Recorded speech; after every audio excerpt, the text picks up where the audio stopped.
Hi, friends, and welcome. I'm so glad you're here today to join me for a book. Today we have a funny book about a dog. Can you guess what our book is about?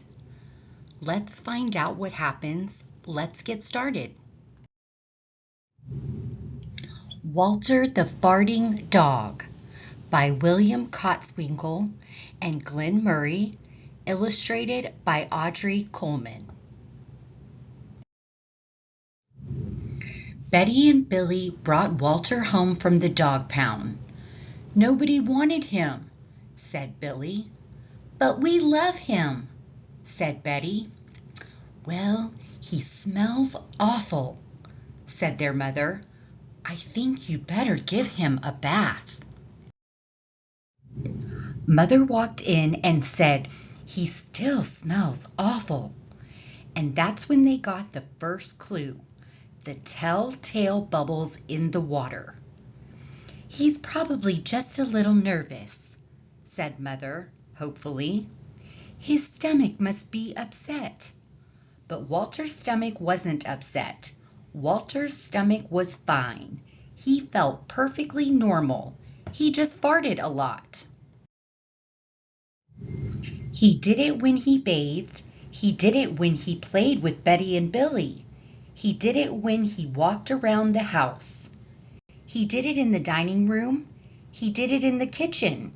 And he did it in his sleep. "That dog farts morning, noon, and night," said Father. "He can't help it, Daddy," said Betty and Billy. They didn't mind Walter's farts. "So what if he farts?" Billy said to Betty when they were alone in their room with Walter. Betty agreed. Walter agreed too. He sat there looking innocently around, farting. "Take him to the vet," said Father. "Farting," said the vet, "or rectal flatulence, as we say in the medical profession," and prescribed a change in diet. They gave Walter every kind of dog food. He farted. They tried him on cat food. They gave him hot dogs, hamburgers, and lettuce and tomato sandwiches. They gave him fried chicken. They gave him rabbit food. They made him a vegetarian. "No matter what that dog eats, he turns it into farts," roared Father. Walter got the blame for everybody else's farts, too. If Uncle Herb let one slip, he just went and stood near Walter.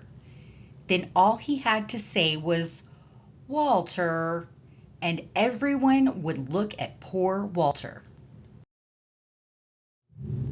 "He has to go back to the pound," said Father. "No, Daddy, please," begged Betty and Billy. "Don't send Walter away." "He goes tomorrow," said Father. They pleaded. Walter farted. It was all over. That night Betty and Billy cried in their beds and Walter looked at them unhappily. "Oh, Walter," said Betty, "you've got to stop farting."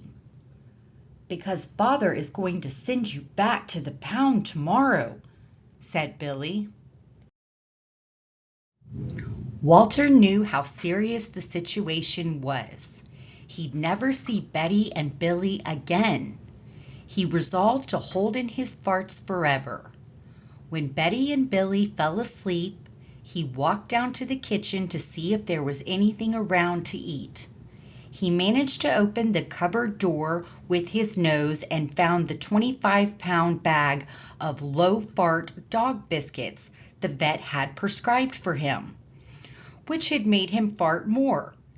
Even though he knew they made him fart more, he couldn't resist. He ate the entire bag. "Very tasty," said Walter to himself. And then he went and lay down on the sofa. A gigantic gas bubble began to build inside him. "This is going to be trouble," he said to himself nervously. He was afraid of what might happen if he let it go. He thought maybe the house would explode, so he kept it in. It wasn't easy.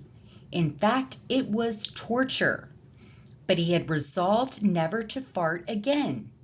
His future depended on it. As he lay there with his tail wrapped tightly between his legs, he heard a noise at the window. He watched it slowly open. A pair of burglars came through. They dropped silently into the kitchen. "Watch out for the dog," said one of the burglars. "He won't bite," said the other. "He's a wimp." Walter might have bitten them, except he was so filled with gas he couldn't move. They tied a rag around his snout so he couldn't bark.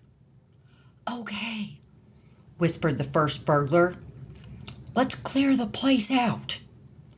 They took everything they could get their hands on.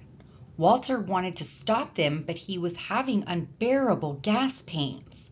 He rolled on his back and waved his paws in the air. He gnashed his teeth. "We've got it all," said the second burglar.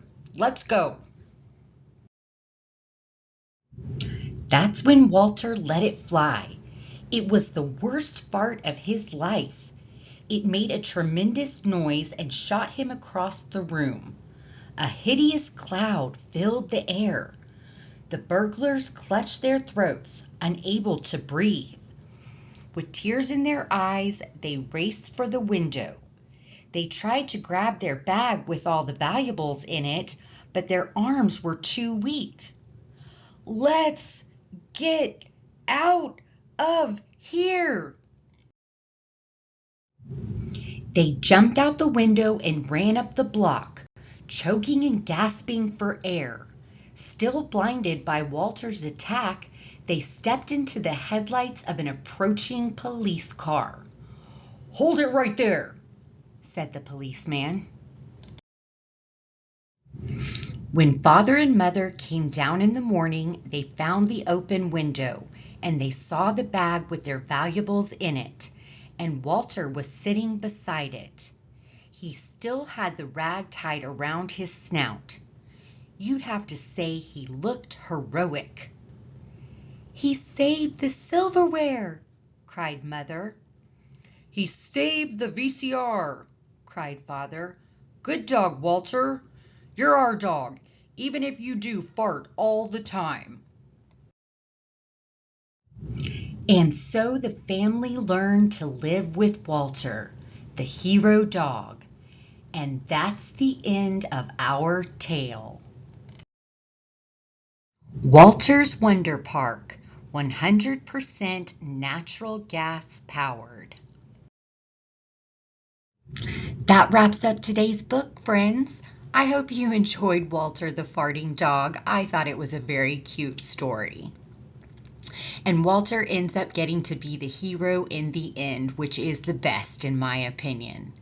If you enjoyed today's book and would like to see other books, please visit my channel at the Teachers Read Aloud 1280, and please remember to like and subscribe.